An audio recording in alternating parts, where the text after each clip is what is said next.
Neste fim de semana, a Fórmula 1 encerra sua pausa de quase um mês com mais uma edição do GP do Azerbaijão, que terá a realização da primeira corrida sprint de 2023. E o Mundial divulgou nesta terça-feira como será o novo formato das etapas com as provas aos sábados, criando uma segunda classificação isolada para a corrida de curta duração. Esse novo formato fará sua estreia no Azerbaijão e estará presente nas outras 5 etapas com sprint em 2023, Áustria, Bélgica, Catar, Estados Unidos, Austin e São Paulo. As modificações visam tornar a sprint um evento isolado, sem impactar a formação do grid de largada do GP do domingo, criando um cenário mais favorável para que os pilotos arrisquem mais, já que um erro ou um abandono não compromete a performance da prova principal. Esse formato revisado também resolve um outro grande problema dos finais de semana com sprint até então, o redundante TL2 na manhã de sábado, que não existe mais. A mudança no regulamento foi finalizada durante a pausa da F1 em abril após longas discussões dos diretores esportivos das equipes e o Comitê Desportivo da FIA. Agora ela foi aprovada de forma unânime na reunião da comissão da F1. O próximo passo é a sua formalização pelo Conselho Mundial da FIA, uma mera formalidade. Como já era esperado, o fim de semana terá apenas uma sessão de treino livre de 1 hora de duração no início da sexta-feira.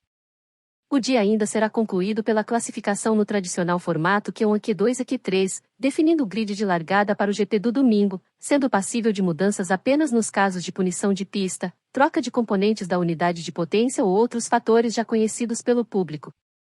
O sábado começa com a classificação para a corrida sprint.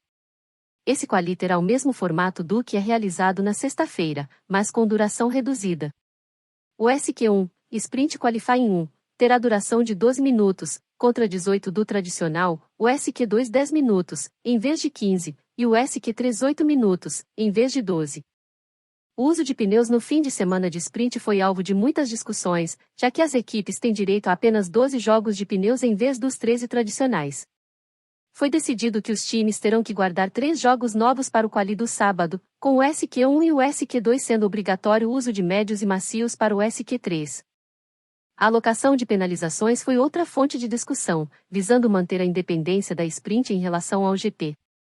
Foi acordado que qualquer punição ocorrida na sprint que não seja paga na corrida de sábado será transferida para o GP do domingo.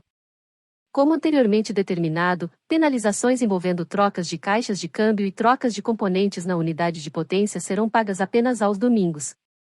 Já a pontuação seguirá o mesmo modelo de 2022, 87654321.